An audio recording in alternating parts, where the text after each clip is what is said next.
Hello and welcome back to another update where I cover the latest developments throughout the front line in the Russo-Ukrainian war. It is your host Weep Union, and in this one we have several advances in favor of the Russians. The Russians have made significant gains in and around Selydove in the Kurakhove section of the front line, advances north of Volodar towards Vohyavlenka, and in the western parts of Velika Novosilka. There's also a small advance by the Russians in the Kupiansk section of the front line. Starting out in the south, the Russians have managed to advance in the direction of Volhyvsk, where the Russians are fighting the Ukrainians over fortified positions in between the Russian and Ukrainian positions. According to some reports, the Russians have already managed to gain a foothold within Volhyvsk and is fighting over the settlement itself. The Ukrainians have several fortified positions in the area to hold back Russian advances.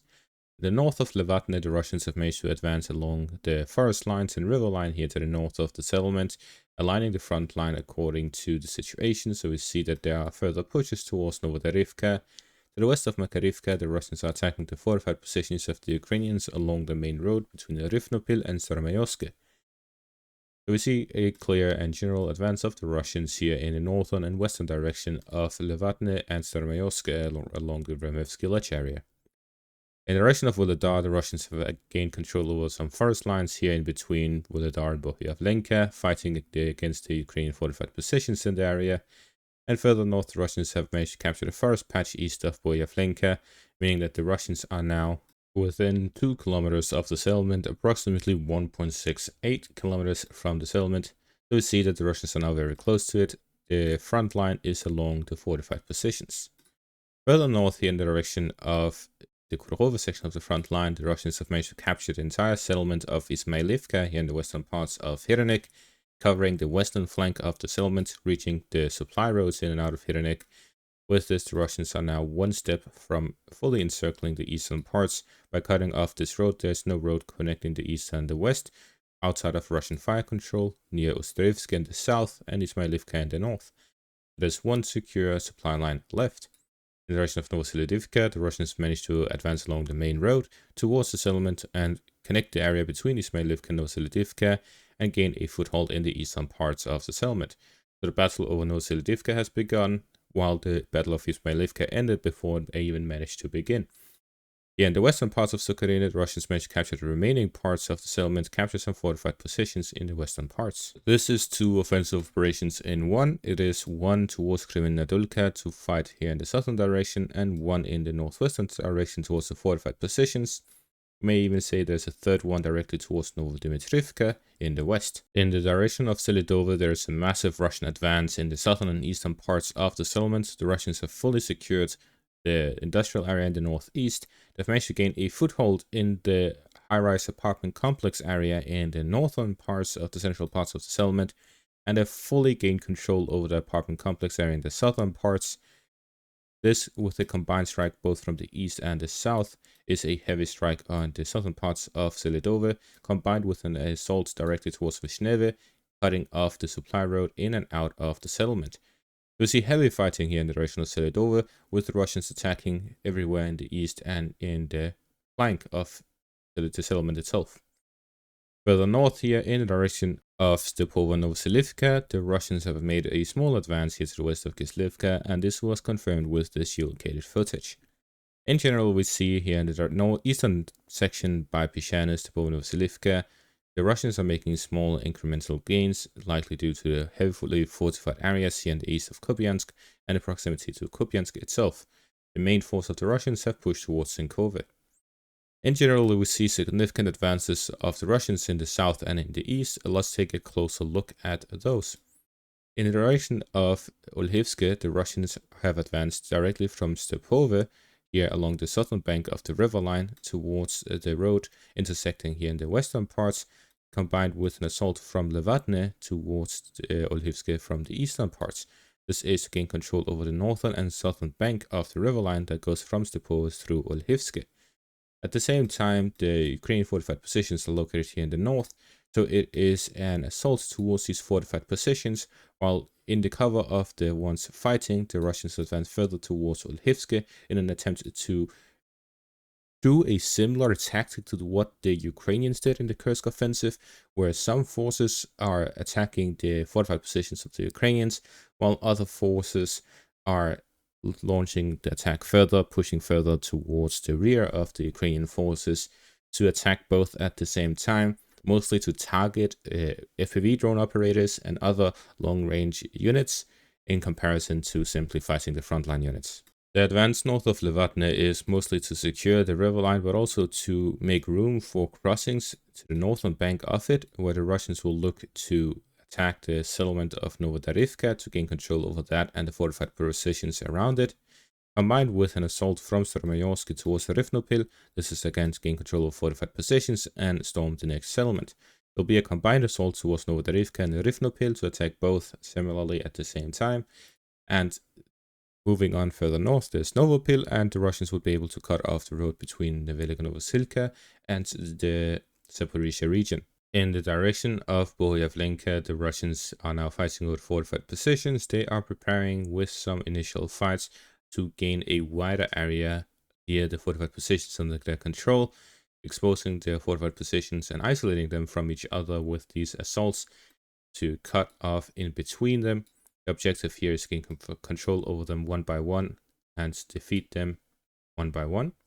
Similarly to the Napoleon tactic of defeat in detail, separating the opponent forces, especially when they're stationary, is a natural tactic to go after, to attack with a large force, a smaller force. And that is exactly what's happening here near Boyalenka. In the direction of Kurakhove section, the Russians have managed to capture Ismailivka, as is shown with this geolocated footage, confirming the Russian control over the settlement. This has significantly weakened the defenses of Hirenik, as the Russians are now able to cover the western parts towards the industrial zone, likely launch an assault in that direction. Also cut off the connection between Hirenik and Novoselidivka, allowing for further offensive operations in that direction as well. Combined with the Russian gains in the northeastern and eastern as well as southeastern parts of Hirenik, the Russians are now almost completely encircling the settlement. With assaults towards the northern parts of Kurakhivka and the southwestern parts of Hirenik, the Russians would be able to completely encircle the settlement, but it's likely that they will leave this exit towards Kurakhivka, push the Ukrainians further south in an attempt to hit them while they are moving, but also to gain more success with their encirclement, pushing the Ukrainians down in the southern direction, push them further into a fire pocket prepared by the Russians near Ostrivska and Hustre, looking in the northern direction. This will allow the Russians to inflict heavy casualties on the Ukrainians as long as they are gathered together in a smaller area, while at the same time they push along the fortified positions and settlements in the west to close the pocket that was created here in the north of Kurakhove. The capture of the western parts of Ukraine allows for pushes towards Kremenabelka, Novodimitrivka, and the fortified positions. All of these three separate assaults would be to secure the southern flank of Selydove and to prepare for further offensive operations down along this road. If Russians can control over Selydove, it will not just mean that the Ukrainians lose an important logistical hub in this section of the front line, where they can concentrate a lot of forces, but it means that it turns into one for the Russians, especially since, according to geolocated footage from Selydove, such as this video here, where the Russians are raising the banner of the unit as well as the Russian Federation, they have managed to capture some of the apartment complex buildings in the central parts of Selydove, and looking at the buildings themselves, we see that they are mostly intact. It is completely incomparable to Volodar, which was mostly destroyed. This means that the Russians will be able to make use of this settlement as an important logistical supply hub once they gain control of it. This will significantly improve the Russian positions in the area with direct supply roads from the highway between Donetsk through Karolivka towards Selydove.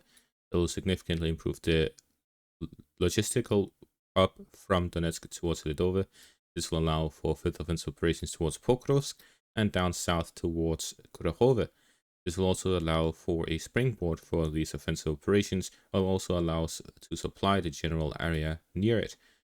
This combines with the supply hub going through Krasnohorivka towards the western parts, and from Avdiivka in the northern parts towards Novorodivka. It will allow for several offensive operations by the Russians and to supply the large amount of forces that have been sent to this section of the front line.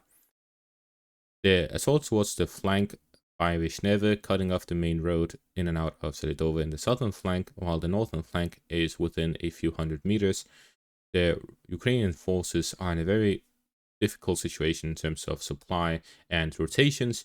This means that the Russians in general can likely look to gain control over Selydove within a very short amount of time, considering the significant advances they've made, capturing about half of the settlement in 3 days, which means at the current rate the Russians would gain full control over Selydove by the end of the week. That is a very significant development, and it shows the current disaster that is unfolding for the Ukrainians if they lose such an important settlement as Selydove, with approximately 4,000 Ukrainian soldiers involved in the defense of the settlement within just a week. It shows how much the defensive capabilities of the Ukrainians have deteriorated and how the Russians can simply push through the Ukrainian defenses with these new assaults, cutting off the supply lines, and generally having learned so much and continuing their capabilities despite having an offensive operation ongoing for a year. The Russians have not slowed down, instead they're just speeding up, contrary to the assessment of Western experts. The Russians have clearly shown that they have more than enough manpower, equipment, firepower, ammunition, and everything else they need to continue and sustain such offensive operations, and even speed them up as time goes by, adding more units, more equipment, and more ammunition to the fighting. On the contrary, the Ukrainians are incapable of doing the same, with the example being the Ukrainians having to rotate the 47th Mechanized Brigade from the Pokrovsk section of the front line to the Kursk region to hold back the Russian offensive there, leaving the Russians to just continue the offensive operations in the south and in the east. The Russians now cover the entire eastern section from the southern outskirts of the Donetsk region to the northern outskirts of the Luhansk region, while the Ukrainians are focused entirely on the Kursk region, where they are unable to sustain such a small-scale offensive, despite building up their forces for about a year. And that is going to be all for this update. Thank you all for watching. Make sure to leave a like, subscribe, and check out my Patreon and YouTube membership for additional content. Thank you all for watching, and have a great day.